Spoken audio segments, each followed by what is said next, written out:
Normal não é. É a primeira vez que se adiam eleições sob a Constituição de 1988. Portanto, tem alguma coisa diferente acontecendo, que é a pandemia. Até ontem eu estive no Congresso, no Senado, para promulgação, e eu dizia, nós estamos aqui celebrando algo que desejávamos que não tivesse acontecido. Portanto, há um componente de anormalidade nesse adiamento, que, todavia, não vai interferir com o calendário constitucional da posse dos eleitos. A menos, Felipe, que a gente chegue em novembro com uma epidemia ainda ascendente e que seja um risco dramático, gravíssimo para a sociedade você fazer eleições. Se o quadro for esse, eu acho que a gente tem que avaliar. Mas eu ouvi muitos médicos, muitos especialistas em epidemiologistas, sanitaristas, infectologistas, e o sentimento consensual é que, em final de setembro, a curva da doença já vai estar caindo, de modo que, em 15 de novembro, nós teremos algumas semanas de queda na doença e, portanto, a possibilidade de realizar eleições com segurança. De modo que há certamente uma anormalidade, um fato atípico, que, todavia, não interfere até agora com o calendário democrático da Constituição, que nós poderemos dar posse na data prevista na Constituição, que é 1º de janeiro.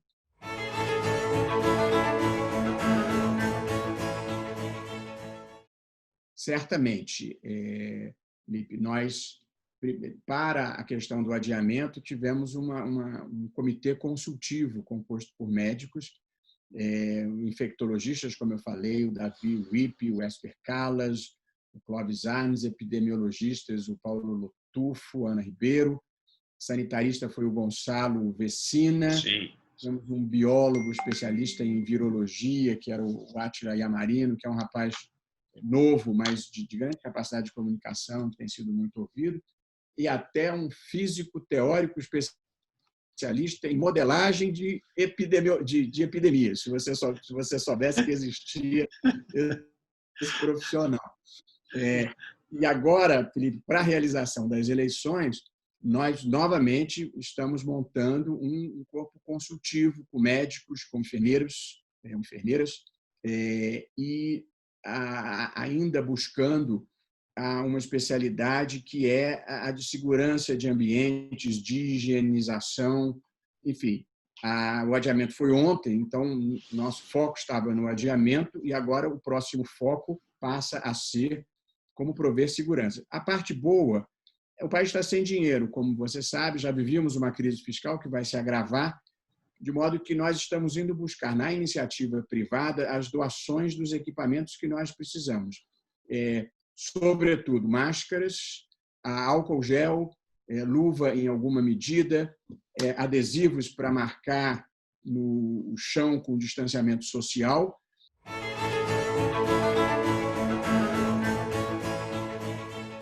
Pois então, as convenções estavam previstas para 5 de agosto, até 5 de agosto.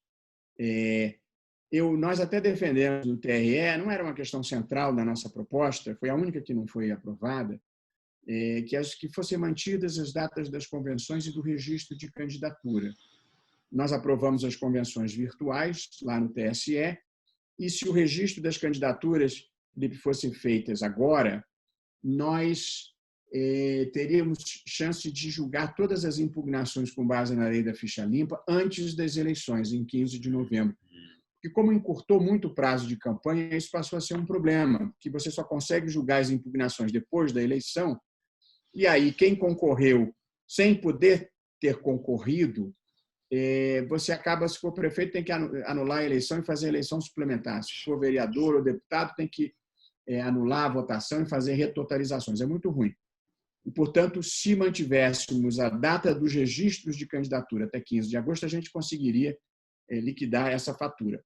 Mas esse foi um ponto que os congressistas argumentaram, a dificuldade que eles teriam, porque se você permite o registro da candidatura em 15 de agosto, você não tem como segurar a campanha. Depois que o sujeito já está ungido pelo partido, ele vai querer fazer campanha. E as campanhas muito longas são complicadas e são mais caras.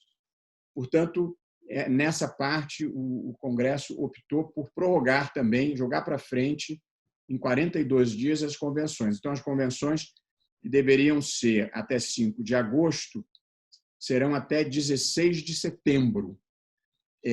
Tudo vai depender bastante, Luiz Felipe, de como esteja a pandemia até setembro. E acho que vamos ter que seguir as regras municipais. Há municípios em que a pandemia está grave e há recomendação expressa de isolamento social, há outros em que a pandemia já está numa fase menos grave. Mas, muito possivelmente, as convenções vão ser feitas por videoconferência, por modo virtual.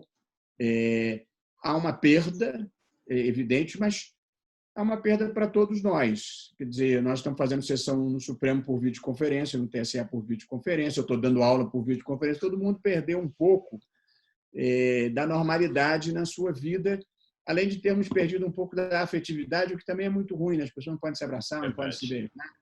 Para um povo como o nosso, isso faz muita diferença. Mais do que o nosso conselho consultivo venha a recomendar.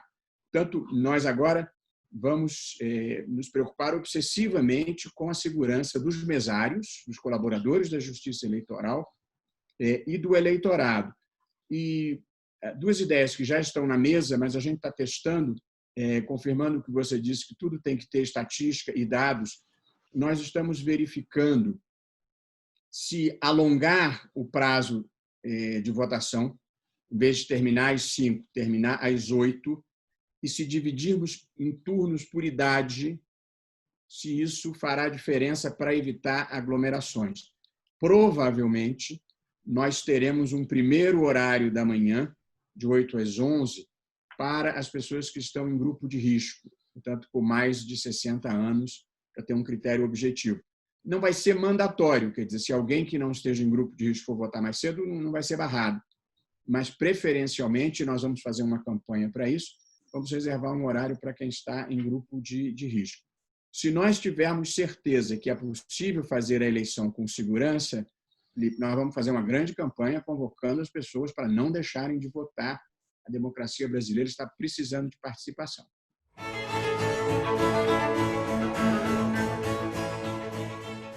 Essa questão das licitações, elas são muito problemáticas realmente.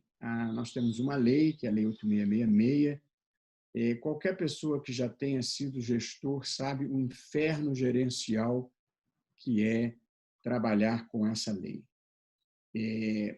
Ela dificulta o administrador honesto de ser eficiente e não impede o administrador desonesto de praticar atos de corrupção.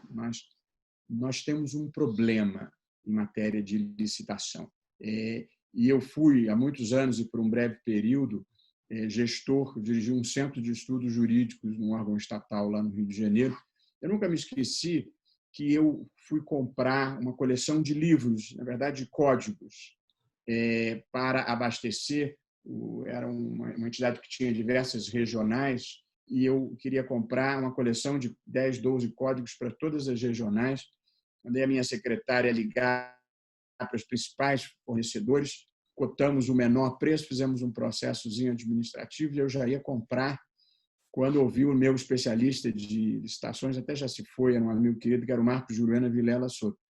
E o Marcos disse, olha, nós já vamos sair daqui preso, porque isso é bem do ativo permanente, tem que perguntar na Casa Civil e não pode ser carta convite, tem que ser por... Comprei um ano depois, muito mais caro, porque... Então, o sistema é muito ruim, é feito para... eu não vou dizer que é feito para não funcionar, mas a verdade é que ele não funciona. Portanto, eu acho que isso nós vamos ter que equacionar. O problema, Luiz Felipe, é que o Brasil vive entre dois extremos muito ruins. Uma enorme quantidade de administradores desonestos que usam os cargos públicos para levarem vantagens, e em âmbito municipal isso acontece muito, estadual acontece, e no âmbito federal não houve eu sou ministro do Supremo há 7 anos, não houve um contrato verdadeiramente importante que tenha passado na minha mão como juiz em que não tivesse alguma coisa errada, alguém levando uma vantagem indevida. Portanto, uma cultura infernal de desonestidade e de naturalização de coisas erradas. No outro extremo, você tem os administradores honestos que querem fazer a vida acontecer e morrem de medo de tomarem as decisões e de tocarem a vida. Eu acho que nós vamos ter que fazer uma grande catarse nacional com juristas, psicanalistas, criminalistas e pensar como equacionar essa dualidade que é a do administrador desonesto e do administrador com medo, porque isso atrasa o país. Em matéria de segurança jurídica, até aqui e ali você tem algum grau de voluntarismo judicial. Mas eu, para ser sincero, eu não situaria na intervenção do judiciário o fator principal de insegurança jurídica. Eu situaria na mudança constante de legislação. Em matéria, por exemplo, o Supremo até hoje, julgou essa semana, a gente está sempre discutindo se a mudança de TR para IPCA, se de IPCA para TR, idas e vindas, quer dizer, um pouco essa cultura da qual a gente não se liberta da correção monetária também atrapalha. Boa parte da insegurança jurídica a que você se refere tem mais a ver com questões de política monetária do que propriamente de intervenção judicial. O que eu me queixaria de intervenção judicial, inclusive no meu tribunal, é um excesso de peso sobre o Estado. Quer dizer, todo mundo acha que o Estado é responsável por tudo, o Estado tem que indenizar tudo, tudo é uma conta do Estado. Vou te dar 2 exemplos, se você tiver 1 minuto. Houve um caso, os cartórios extrajudiciais são atividades privadas pela Constituição. Portanto, é um serviço público delegado à iniciativa privada. Um cartório, ao expedir uma certidão de óbito, cometeu um erro e, portanto, o parceiro viúvo da pessoa que tinha morrido não pôde receber a pensão a que tinha direito porque o cartório de registro civil errou na expedição da certidão, errou o nome. Essa burocracia brasileira levou 2 anos para conseguir consertar isso. Entra com uma ação e aí o Supremo Tribunal Federal, contra o meu voto, preciso te dizer, decide que a responsabilidade é do Estado e não do cartório. O cartório é uma atividade privada, lucrativa, quem errou foi o cartório, mas se entende que, como é um serviço público delegado à iniciativa privada, a responsabilidade é do Estado. Essa é uma cultura da qual nós não nos libertamos. Quer dizer, o Estado é onipresente, o Estado é que tem que cuidar das nossas vidas e o Estado é que é responsável por tudo. Isso, eu acho que também traz insegurança, porque esse Estado que fica superpoderoso, ele regulamenta muito, ele mexe muito nas coisas. Portanto, eu atribuiria a insegurança jurídica mais a mudanças na legislação do que a intervenção judiciais, que às vezes não são felizes, mas são pontuais. A percepção de insegurança, eu acho que vem mais da legislação e dessa coisa da moeda e dos diferentes critérios de reajuste de contratos e de obrigações em geral. Um sistema tributário que é tão confuso, que não apenas é difícil de você cumprir adequadamente a legislação, como você também tem uma legião de advogados que ganham a vida procurando loopholes para viverem. Então, você tem uma litigiosidade tributária no Brasil imensa. Então, você tem no Brasil uma imensa litigiosidade trabalhista pela insegurança na relação de trabalho. Isso sim, essa insegurança existe. É mais da legislação do que do judiciário. Você só sabe o custo de uma relação trabalhista depois que ela termina.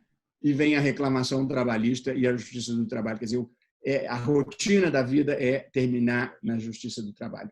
Você só sabe o seu custo tributário depois que termina a imensa quantidade de ações tributárias. Isso eu acho que causa problema. A complexidade da legislação trabalhista, a complexidade da legislação tributária. Portanto, acho que essa é uma conta que cai no judiciário, mas, no fundo, eu acho que é um problema da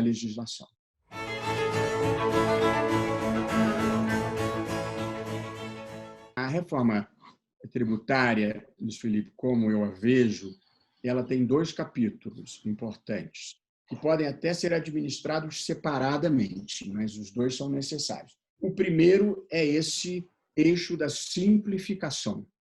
É muito complicado você fazer o compliance tributário no Brasil. Se você olhar reportes recentes do Banco Mundial, que você gasta no Brasil um número de horas que eu não saberei de cabeça, não estava preparado para essa pergunta, é mais do que 4 ou 5 vezes o que se gasta na Argentina, o que se gasta por aí. Portanto, simplificar é muito importante. Eu acho que a proposta do Bernardo Api é uma proposta boa em termos de simplificação, de você unificar essa penca de tributos que, em última análise, são sobre consumo em um tributo único, que é, portanto, pegar o PIS, o ICMS, a PIS/COFINS e o ISS e criar um único tributo, de preferência com uma legislação única. Eu preciso te dizer que o ministro Paulo Guedes esteve numa reunião conosco no Supremo há meses atrás. Ele tem uma visão diferente. A visão dele não é de criar um único tributo com legislação única. A ideia dele é descentralizar e deixar os estados se virarem, e guerra fiscal não é um problema da União, um pouco uma visão talvez um pouco mais próxima do federalismo americano, digamos assim, em que os estados têm um nível de autonomia diferente do nosso. No Brasil, em que os estados frequentemente são dominados por oligarquias extrativistas, eu me preocupo um pouco com essa opção e tenho simpatia pela opção da simplificação, que é o projeto do Bernardo Api. O outro capítulo, Luiz Felipe, é a questão da redistribuição. Eu acho que nós temos uma carga tributária relativamente alta, como você sabe, para um país do nosso estágio de desenvolvimento, cerca de 33% do PIB é o consenso, mas muito concentrada essa tributação nos tributos sobre consumo, que é o tributo que eu e o garçom que me atende lá no Supremo pagamos igual, salvo os produtos eventualmente isentos. Portanto, eu acho que nós temos uma tributação injusta que precisa ser reavaliada, o que significa cortar um pouco na pele das classes historicamente dominantes no Brasil e você passar a considerar tributação de dividendos, tributação de distribuição de lucros. Eu acho que, eventualmente, um pouquinho a mais de imposto de renda. Também não pode tributar além da conta. Tudo na vida tem um equilíbrio. Se você passar do ponto de equilíbrio, você produz resultados contraproducentes. Basta você olhar a questão do cigarro. Você erra a mão na tributação do cigarro, você tem um problema, 40% é contrabando. Portanto, a tributação tem um ponto ótimo. E eu não tenho grande simpatia pessoal, embora seja vistoso dizer isso, sobre tributação de grandes fortunas, apenas pela observação que os países que adotaram essa medida não tiveram isso, a menos que isso fosse mundial, uma tributação global. Aí sim. Fora isso, você normalmente tende a ter fuga de capitais e mudanças de domicílio. Você vai morar na Rússia, vai morar como foi aquele artista. Muda o endereço fiscal. Cada um corre para um lado. Portanto, eu tenho dúvida da tributação sobre grandes fortunas, mas eu acho que tributação um pouco maior sobre renda e sobre ganhos de capital e dividendos, eu acho que a gente pode e deve cogitar. Tanto a reforma tributária tem uma dimensão simplificadora e outra redistributiva, na minha visão.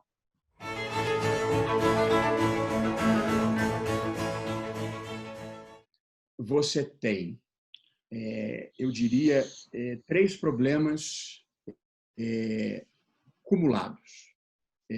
O primeiro, o que eu chamaria, usando uma terminologia do Acemoglu e do Robinson, das elites extrativistas brasileiras que têm acesso ao Estado e conseguem as benesses legitimamente, pelo simples exercício do poder político. Em segundo lugar, você tem um certo achismo governamental que vigorou em épocas passadas recentes e que você escolhe, sem muita base empírica, os setores que você quer agradar ou favorecer. Então, tem os que pedem e tem os que oferecem. E tem um componente de desonestidade, que são as desonerações compradas a dinheiro por propinas e por vantagens indevidas. E aí você soma essas três coisas, um pouco de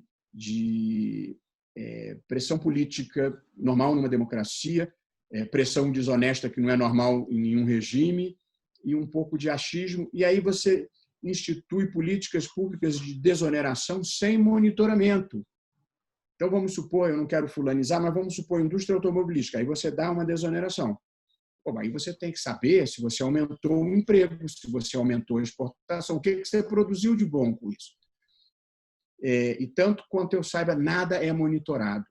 Então, me lembra um episódio que eu li há um tempo atrás, que na Idade Média, uma cidade italiana estava infestada por ratos.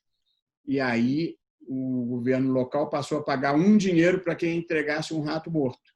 Algum tempo depois, eles foram fazer uma avaliação para ver qual tinha sido o resultado daquela política. Os ratos tinham aumentado, porque as pessoas passaram a criar rato para vender para o governo, entendeu? Portanto, se você não monitorar, você não sabe o que ele está dando.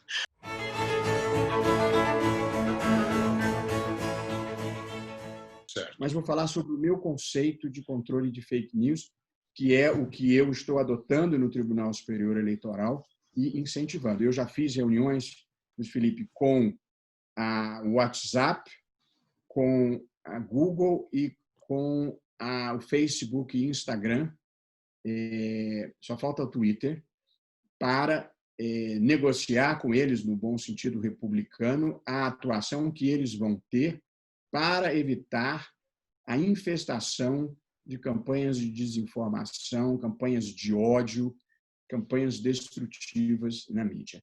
A minha visão é que você deve combater fake news com os seguintes remédios. O primeiro, a atuação das próprias plataformas tecnológicas, das próprias mídias sociais, mediante o controle de comportamentos e, portanto, bloqueando robôs, bots e contas fictícias e perfis falsos e impulsionamentos claramente artificiais, quando ilegais. Portanto, o controle, Luiz Felipe, é de comportamento e não do conteúdo da manifestação. Porque, como você observou no começo, caracterizar o que sejam fake news é muito difícil. E o judiciário não pode nem deve querer ser censor do debate público. E, portanto, se um candidato disser que o outro é ligado à milícia e o outro retrucar dizendo que o outro é ligado à corrupção, ruim como seja, eu preferia um debate mais qualificado, ou preferiria que os candidatos não tivessem ligado nem uma coisa nem a outra, mas a verdade é que não é papel do judiciário interferir nesse debate. Ou, pelo menos, não pode ser pontualmente. Se o outro disser que o outro candidato foi condenado por pedofilia, bom, esse é um fato objetivo. Você pode aferir. Se for mentira, eu acho que você pode aplicar as sanções cabíveis. Portanto, em primeiro lugar, eu acho que o controle de fake news tem que ser um controle de comportamento e não um controle de conteúdo. Essa é a primeira premissa.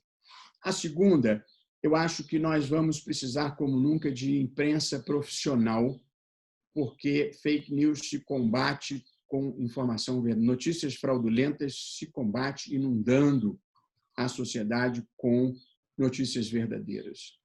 E, portanto, eu acho que a imprensa profissional que se move pela distinção evidente entre fato e opinião e por regras éticas e fazendo um filtro, vai viver um revival. Eu acho que a pandemia já trouxe uma certa recuperação da imprensa tradicional em geral, que vivia, como você bem sabe, uma crise no seu modelo de negócio, sobretudo a imprensa escrita, Portanto, eu acho que a imprensa volta a ter uma certa centralidade no debate público para contrabalançar esse papel das redes sociais. Acho que há um business novo no mercado, que são os checadores de fatos, que também tem um papel importante.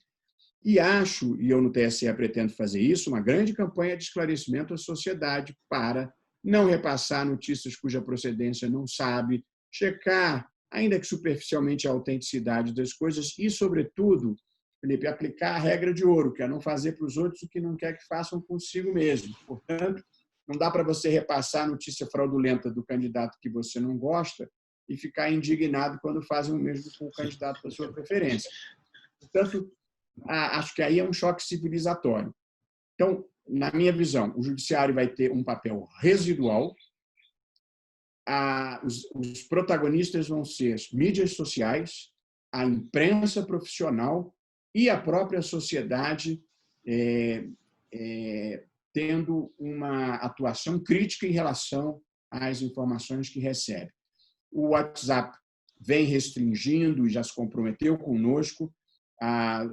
Antes você podia retransmitir 20 pessoas, eles reduziram para 5, e agora, se estiver circulando muito, reduz para 1. Portanto, você controla robôs, dificulta a retransmissão, identifica perfis falsos, contas falsas. Acho que esse é o principal caminho para enfrentar fake news, sem nós cairmos na censura, que é a assombração da nossa geração. Quer dizer, nós convivemos com a censura e temos muita reserva com o risco da sua volta.